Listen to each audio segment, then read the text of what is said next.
हीरा का कहीं पता न चला और दिन गुजरते जाते थे। होरी से जहाँ तक दौड़ धूप हो सकी की, फिर हार कर बैठ रहा। खेती बाड़ी की भी फिक्र करनी थी। अकेला आदमी क्या क्या करता। और अब अपनी खेती से ज़्यादा फिक्र थी पुनिया की खेती की। पुनिया अब अकेली होकर और भी प्रचंड हो गई थी। होरी को अब उसकी खुशामद करते बीतती थी। हीरा था तो वह पुनिया को दबाए रहता था। उसके चले जाने से अब पुनिया पर कोई अंकुश न रह गया था। होरी की पट्टीदारी हीरा से थी। पुनिया अबला थी, उससे वह क्या तनातनी करता। और पुनिया उसके स्वभाव से परिचित थी और उसकी सज्जनता का उसे खूब दंड देती थी। खैरियत यही हुई कि कारकुन साहब ने पुनिया से बकाया लगान वसूल करने की कोई सख्ती न की, केवल थोड़ी सी पूजा लेकर राजी हो गए। नहीं, होरी अपनी बकाया के साथ उसकी बकाया चुकाने के लिए भी कर्ज लेने को तैयार था। सावन में धान की रुपाई की ऐसी धूम रही कि मजूर न मिले और होरी अपने खेतों में धान न रोप सका। लेकिन पुनिया के खेतों में कैसे न रुपाई होती। होरी ने पहर रात तक काम करके उसके धान रोपे। अब होरी ही तो उसका रक्षक है। अगर पुनिया को कोई कष्ट हुआ तो दुनिया उसी को तो हंसेगी। नतीजा यह हुआ कि होरी की खरीफ की फसल में बहुत थोड़ा अनाज मिला और पुनिया के बखार में धान रखने की जगह न रही। होरी और धनिया में उस दिन से बराबर मनमुटाव चला आता था। गोबर से भी होरी की बोलचाल बंद थी। माँ बेटे ने मिलकर जैसे उसका बहिष्कार कर दिया था। अपने घर में परदेशी बना हुआ था। दो नावों पर सवार होने वालों की जो दुर्गति होती है वही उसकी हो रही थी। गांव में भी अब उसका उतना आदर न था। धनिया ने अपने साहस से स्त्रियों का ही नहीं पुरुषों का भी नेतृत्व प्राप्त कर लिया था। गांव में भी अब उसका उतना आदर न था। धनिया ने अपने साहस से स्त्रियों का ही नहीं पुरुषों का भी नेतृत्व प्राप्त कर लिया था। महीनों तक आसपास के इलाकों में इस कांड की खूब चर्चा रही, यहाँ तक कि वह अलौकिक रूप तक धारण कर जाता था। धनिया नाम है उसका जी, भवानी का इष्ट है उसे। दरोगा जी ने ज्यों ही उसके आदमी के हाथ में हथकड़ी डाली कि धनिया ने भवानी का सुमिरन किया। भवानी उसके सिर आ गई।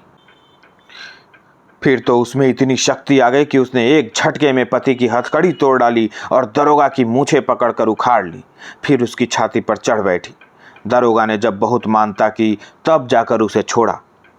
कुछ दिन तक तो लोग धनिया के दर्शनों को आते रहे। वह बात अब पुरानी पड़ गई थी, लेकिन गांव में धनिया का सम्मान बहुत बढ़ गया। उसमें अद्भुत साहस है और समय पड़ने पर वह मर्दों के भी कान काट सकती है। मगर धीरे धीरे धनिया में एक परिवर्तन हो रहा था। होरी को पुनिया की खेती में लगे देखकर भी वह कुछ न बोलती थी। और यह इसलिए नहीं कि वह होरी से विरक्त हो गई थी, बल्कि इसलिए कि पुनिया पर अब उसे भी दया आती थी। हीरा का घर से भाग जाना उसकी प्रतिशोध भावना की तुष्टि के लिए काफ़ी था। इसी बीच में होरी को ज्वर आने लगा। फसली बुखार फैला था ही, होरी उसके चपेट में आ गया। और कई साल के बाद जो ज्वर आया तो उसने सारी बकाया चुका ली। 1 महीने तक होरी खाट पर पड़ा रहा। इस बीमारी ने होरी को तो कुचल डाला ही, पर धनिया पर भी विजय पा गई। पति जब मर रहा है तो उससे कैसा बैर। ऐसी दशा में तो बैरियों से भी बैर नहीं रहता। वह तो अपना पति है। लाख बुरा हो, पर उसी के साथ जीवन के 25 साल कटे हैं। सुख किया है तो उसी के साथ, दुख भोगा है तो उसी के साथ। अब तो चाहे वह अच्छा है या बुरा, अपना है। दाढ़ीजार ने मुझे सबके सामने मारा, सारे गांव के सामने मेरा पानी उतार लिया, लेकिन तब से कितना लज्जित है कि सीधे ताकता नहीं। खाने आता है तो सिर झुकाए खाकर उठ जाता है, डरता रहता है कि मैं कुछ कह न बैठूं। होरी जब अच्छा हुआ तो पति पत्नी में मेल हो गया था। एक दिन धनिया ने कहा, तुम्हें इतना गुस्सा कैसे आ गया? मुझे तो तुम्हारे ऊपर कितना गुस्सा आए मगर हाथ ना उठाऊंगी। होरी लजाता हुआ बोला, अब उसकी चर्चा ना कर धनिया। मेरे ऊपर कोई भूत सवार था। इसका मुझे कितना दुख हुआ है वह मैं ही जानता हूँ। और जो मैं भी उस क्रोध में डूब मरी होती तो क्या मैं रोने के लिए बैठा रहता? मेरी लहाज भी तेरे साथ चिता पर जाती। अच्छा चुप रहो, बेबात की बात मत बको। गाय गई सो गई, मेरे सिर पर एक विपत्ति डाल गई। पुनिया की फिक्र मुझे मारे डालती है। इसीलिए तो कहते हैं भगवान घर का बड़ा ना बनाए। छोटों को कोई नहीं हंसता। नेकी बदी सब बड़ों के सिर जाती है। माघ के दिन थे, मघावट लगी हुई थी। घटाटोप अंधेरा छाया हुआ था। एक तो जाड़ों की रात, दूसरे माह की वर्षा। मौत का सा सन्नाटा छाया हुआ था। अंधेरा तक न सूझता था। होरी भोजन करके पुनिया के मटर के खेत के मेड़ पर अपनी मड़ैया में लेटा हुआ था। चाहता था शीत को भूल जाए और सो रहे, लेकिन तार तार कंबल और फटी हुई मिर्जाई और शीत के झोंकों से गीली पुआल, इतने शत्रुओं के सम्मुख आने का नींद में साहस न था। आज तमाकू भी न मिला कि उसी से मन बहलाता। उपला सुलगा लाया था, पर शीत में वह भी बुझ गया। बेवाए फटे पैरों को पेट में डालकर और हाथों को जांघों के बीच में दबाकर और कंबल में मुंह छिपाकर अपनी ही गर्म सांसों से अपने को गर्म करने की चेष्टा कर रहा था। 5 साल हुए यह मिर्जाई बनवाई थी। धनिया ने एक प्रकार से जबरदस्ती बनवा दी थी। वही जब एक बार काबुली से कपड़े लिए थे, जिसके पीछे कितनी सांसत हुई, कितनी गालियां खानी पड़ी। और कंबल उसके जन्म से भी पहले का है। बचपन में अपने बाप के साथ वह इसी में सोता था। जवानी में गोबर को लेकर इसी कंबल में उसके जाड़े कटे थे, और बुढ़ापे में आज वही बूढ़ा कंबल उसका साथी है। पर अब वह भोजन को चबाने वाला दांत नहीं, दुखने वाला दांत है। जीवन में ऐसा तो कोई दिन ही ना आया कि लगान और महाजन को लेकर कभी कुछ बचा हो, और बैठे बैठाए यह एक नया जंजाल पड़ गया। न करो तो दुनिया हंसे, करो तो यह संशय बना रहे कि लोग क्या कहते हैं। सब यह समझते हैं कि वह पुनिया को लूट लेता है, उसकी सारी उपज घर में भर लेता है। एहसान तो क्या होगा, उल्टा कलंक लग रहा है। और उधर भोला कई बार याद दिला चुके हैं कि कहीं कोई सगाई का डौल करो, अब काम नहीं चलता। शोभा उससे कई बार कह चुका है कि पुनिया के विचार उसकी ओर से अच्छे नहीं हैं। न हो, पुनिया की गृहस्थी तो उसे संभालनी ही पड़ेगी, चाहे हंसकर संभाले या रोकर। धनिया का दिल भी अभी तक साफ नहीं हुआ। अभी तक उसके मन में मलाल बना हुआ है। मुझे सब आदमियों के सामने उसको मारना ना चाहिए था। जिसके साथ 25 साल गुजर गए, उसे मारना और सारे गांव के सामने, मेरी नीचता थी। लेकिन धनिया ने भी तो मेरी आबरू उतारने में कोई कसर नहीं छोड़ी। मेरे सामने से कैसा कतरा कर निकल जाती है, जैसे कभी की जान पहचान ही नहीं। कोई बात कहनी होती है तो सोना या रूपा से कहलाती है। देखता हूँ उसकी साड़ी फट गई है, मगर कल मुझसे कहा भी तो सोना की साड़ी के लिए, अपनी साड़ी का नाम तक न लिया। सोना की साड़ी अभी 2-1 महीने थेगलियाँ लगाकर चल सकती हैं, उसकी साड़ी तो मारे पैबंदों के बिल्कुल कथरी हो गई है। और फिर मैं ही कौन उसका मुनहार कर रहा हूँ। अगर मैं उसके मन की 2-4 बातें करता रहता तो कौन छोटा हो जाता। यही तो होता, वह थोड़ा सा अदरावन करती, 2-4 लगने वाली बात कहती तो क्या मुझे चोट लग जाती। लेकिन मैं बूढ़ा होकर भी उल्लू बना रह गया। वह तो कहो इस बीमारी ने आकर उसे नर्म किया, नहीं जाने कब तक मुंह फुलाए रहती। और आज उन दोनों में जो बातें हुई थी, वह मानो भूखे का भोजन थी। वह दिल से बोली थी और होरी गदगद हो गया था। उसके जी में आया उसके पैरों पर सिर रख दे और कहे, मैंने तुझे मारा है तो ले, मैं सिर झुकाए लेता हूँ, जितना चाहे मार ले, जितनी गालियाँ देना चाहे दे ले। सहसा उसे मड़ैया के सामने चूड़ियों की झंकार सुनाई दी। उसने कान लगाकर सुना। हाँ, कोई है, पटवारी की लड़की होगी, चाहे पंडित की घर वाली हो, मटर उखाड़ने आई होगी। ना जाने क्यों इन लोगों की नीयत इतनी खोटी है। सारे गांव से अच्छा पहनते हैं, सारे गांव से अच्छा खाते हैं, घर में हजारों रुपए गड़े हैं, लेन देन करते हैं, ड्योढ़ी सवाई चलाते हैं, घूस लेते हैं, दस्तूरी लेते हैं। एक न एक मामला खड़ा करके हम सुमा को पीसते ही रहते हैं। फिर भी नीयत का यह हाल। बाप जैसा होगा वैसे ही संतान भी होगी। और आप नहीं आते, औरतों को भेजते हैं। अभी उठकर हाथ पकड़ लूँ तो क्या पानी रह जाए। नीच कहने को नीच है, जो ऊंचे हैं उनका मन तो और नीचा है। औरत जात का हाथ पकड़ते भी तो नहीं बनता, आंखों देखकर मक्खी निगलनी पड़ती है। उखाड़ ले भाई जितना तेरा जी चाहे, समझ ले मैं नहीं हूँ। बड़े आदमी अपनी लाज न रखें, छोटों को तो उनकी लाज रखनी ही पड़ती है। मगर नहीं, यह तो धनिया है, पुकार रही है। धनिया ने पुकारा, सो गए कि जागते हो? होरी झटपट उठा और मड़ैया के बाहर निकल आया। आज मालूम होता है देवी प्रसन्न हो गई, उसे वरदान देने आई है। इसके साथ ही इस बादल बूंदी और जाड़े पाले में इतनी रात गए उसका आना शंकाप्रद भी था। जरूर कोई न कोई बात हुई है। बोला, ठंडी के मारे नींद भी आती है, तू इस जाड़े पाले में कैसे आई, कुशल तो है? हाँ, सब कुशल है। गोबर को भेजकर मुझे क्यों न बुला लिया? धनिया ने कोई उत्तर न दिया। मड़ैया में आकर पुआल पर बैठती हुई बोली, गोबर ने तो मुंह में कालिख लगा दी, उसकी करनी क्या पूछते हो? जिस बात को डरती थी वह होकर रही। क्या हुआ? क्या किसी से मारपीट कर बैठा? अब मैं जानूं क्या कर बैठा, चलकर पूछो उसी रांड से। अब मैं जानूं क्या कर बैठा, चलकर पूछो उसी रांड से। किस रांड से? क्या कहती है तू? बौरा तो नहीं गई? होरी के मन में प्रकाश की एक लंबी रेखा ने प्रवेश किया। साफ साफ क्यों नहीं कहती? किस रांड को कह रही है? उसी झुनिया को, और किसको? तो झुनिया क्या यहाँ आई है?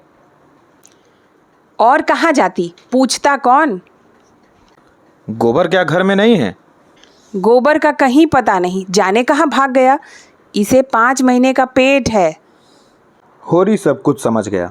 गोबर को बार बार अहिराने जाते देखकर वह खटका था ज़रूर, मगर उसे ऐसा खिलाड़ी न समझता था। युवकों में कुछ रसिकता होती ही है, इसमें कोई नई बात नहीं। मगर जिस रुई के गाले को उसने नीले आकाश में हवा के झोंके से उड़ते देखकर केवल मुस्कुरा दिया था, वह सारे आकाश में छाकर उसके मार्ग को इतना अंधकारमय बना देगा, यह तो कोई देवता भी न जान सकता था। गोबर ऐसा लंपट, वह सरल गंवार जिसे वह अभी बच्चा समझता था। लेकिन उसे भोज की चिंता न थी, पंचायत का भय न था, झुनिया घर में कैसे रहेगी इसकी चिंता भी उसे न थी। उसे चिंता थी गोबर की। लज्जाशील है, अनाड़ी है, आत्माभिमानी है, कहीं कोई नादानी न कर बैठे। घबरा कर बोला, झुनिया ने कुछ कहा नहीं? गोबर कहाँ गया? उससे कहकर ही गया होगा। धनिया झुंझला कर बोली, तुम्हारी अकल तो घास खा गई है। उसकी चहेती तो यहाँ बैठी है, भागकर जाएगा कहाँ? यहीं कहीं छिपा बैठा होगा।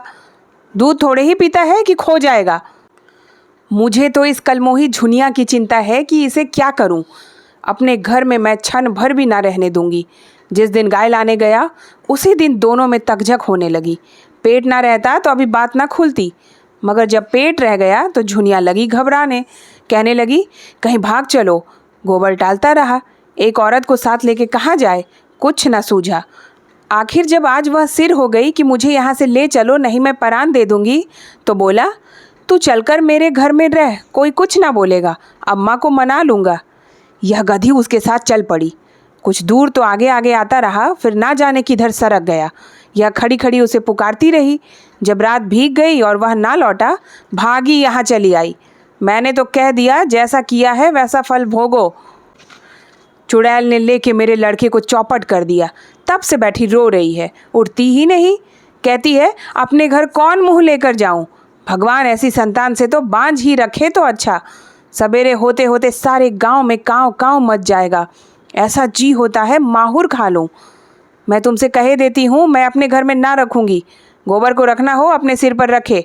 घर में ऐसी छत्तीसियों के लिए जगह नहीं है। और तुम बीच में बोले तो फिर या तो तुम ही रहोगे या मैं ही रहूँगी। होरी बोला, तुझसे बना नहीं, उसे घर में ही आने नहीं देना चाहिए था। सब कुछ कह के हार गई, टलती ही नहीं, धरना दिए बैठी है। अच्छा चल, देखूं कैसे नहीं उठती, घसीट कर बाहर निकाल दूंगा। दाढ़ीजार भोला सब कुछ देख रहा था, पर चुप्पी साधे बैठा रहा। बाप भी ऐसा बेहया होते हैं? वह क्या जानता था इनके बीच में क्या खिचड़ी पक रही है। जानता क्यों नहीं था? गोबर रात दिन घेरे रहता था तो क्या उसकी आंखें फूट गई थी? सोचना चाहिए था ना कि यहाँ क्यों दौड़े दौड़े आता है। चल मैं झुनिया से पूछता हूँ ना। दोनों मड़ैया से निकलकर गांव की ओर चले। होरी ने कहा, 5 घड़ी रात के ऊपर गई होगी। धनिया बोली, हाँ और क्या, मगर कैसा सोता पड़ गया है। कोई चोर आए तो सारे गांव को मूस ले जाए। चोर ऐसे गांव नहीं आते, धनियों के घर जाते हैं। धनिया ने ठिठक कर होरी का हाथ पकड़ लिया और बोली, देखो हल्ला ना मचाना, नहीं सारा गांव जाग उठेगा और बात फैल जाएगी। होरी ने कठोर स्वर में कहा, मैं यहाँ कुछ नहीं जानता, हाथ पकड़कर घसीट लाऊंगा और गांव के बाहर कर दूंगा। बात तो एक दिन खुलनी ही है, फिर आज ही क्यों ना खुल जाए। वह मेरे घर आई क्यों? जाए जहाँ गोबर है। उसके साथ कुकर्म किया तो क्या हमसे पूछ कर किया था? धनिया ने फिर उसका हाथ पकड़ा और धीरे से बोली, तुम उसका हाथ पकड़ोगे तो वह चिल्लाएगी। तो चिल्लाया करे। मुदा इतनी रात गए, अंधेरे सन्नाटे रात में जाएगी कहाँ, यह तो सोचो। जाए जहाँ उसके सगे हों, हमारे घर में उसका क्या रखा है? हाँ लेकिन इतनी रात गए घर से निकालना उचित नहीं। पाँव भारी हैं, कहीं डर डरा जाए तो और आफत हो। ऐसी दशा में कुछ करते धरते भी तो नहीं बनता। हमें क्या करना है, मरे या जिए, जहाँ चाहे जाए, क्यों अपने मुंह में कालिख लगाऊं? मैं तो गोबर को भी निकाल कर बाहर करूंगा। धनिया ने गंभीर चिंता से कहा। कालिख जो लगनी थी वह तो अब लग चुकी, वह अब जीते जी नहीं छूट सकती। गोबर ने नौका डुबो दिया। गोबर ने नहीं, डुबोई इसने। वह तो बच्चा था, इसके पंजे में आ गया। किसी ने डुबोई, अब तो डूब गई। दोनों द्वार के सामने पहुंच गए। सहसा धनिया ने होरी के गले में हाथ डालकर कहा, देखो तुम्हें मेरी सौं, उस पर हाथ ना उठाना। वह तो आप ही रो रही है, भाग की खोटी ना होती तो यह दिन ही क्यों आता। होरी की आंखें आर्द्र हो गईं। धनिया का यह मातृ स्नेह उस अंधेरे में भी उसे दीपक के समान उसकी चिंता जर्जर आकृति को शोभा प्रदान करने लगा। दोनों ही के हृदय में जैसे अतीत यौवन सचेत हो उठा। होरी को इस बीत यौवना में भी वही कोमल हृदय बालिका नजर आई जिसने 25 साल पहले उसके जीवन में प्रवेश किया था। उस आलिंगन में कितना अथाह वात्सल्य था जो सारे कलंक, सारी बाधाओं और सारी मूलबद्ध परंपराओं को अपने अंदर समेट लेता था। दोनों ने द्वार पर आकर किवाड़ों के दराज के अंदर झांका। दीवट पर तेल की कुप्पी जल रही थी और उसके मध्यम प्रकाश में झुनिया घुटने पर सिर रखे द्वार की ओर मुंह किए अंधकार में उस आनंद को खोज रही थी जो एक क्षण पहले अपनी मोहिनी छवि दिखाकर विलीन हो गया था। वह आफत की मारी, व्यंग बाणों से आहत और जीवन के आघातों से व्यथित किसी वृक्ष की छाह खोजती फिरती थी और उसे एक भवन मिल गया था जिसके आश्रय में वह अपने को सुरक्षित और सुखी समझ रही थी। पर आज वह भवन अपना सारा सुख विलास लिए अलादीन के राजमहल की भांति गायब हो गया था और भविष्य एक विकराल दानव के समान उसे निगल जाने को खड़ा था।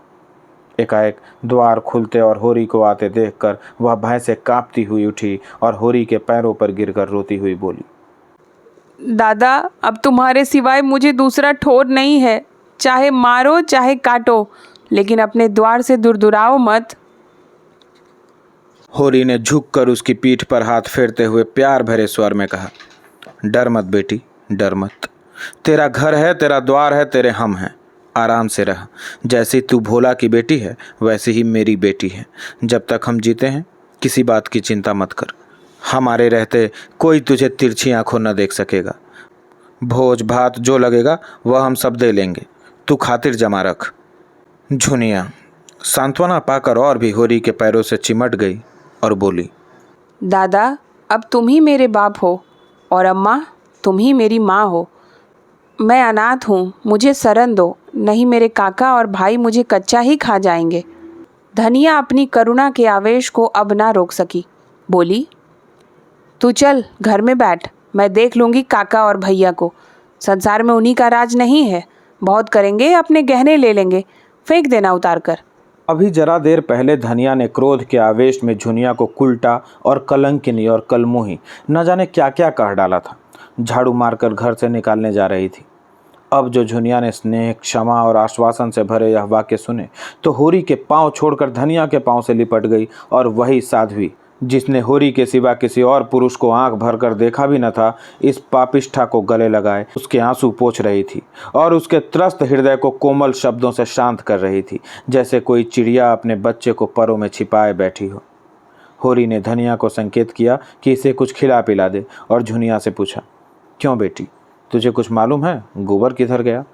झुनिया ने सिसकते हुए कहा, मुझसे तो कुछ नहीं कहा, मेरे कारण तुम्हारे ऊपर। यह कहते कहते उसकी आवाज़ आंसुओं में डूब गई। होरी अपनी व्याकुलता ना छिपा सका। जब तूने आज उसे देखा तो कुछ दुखी था? बातें तो हंस हंस कर रहे थे, मन का हाल भगवान जाने।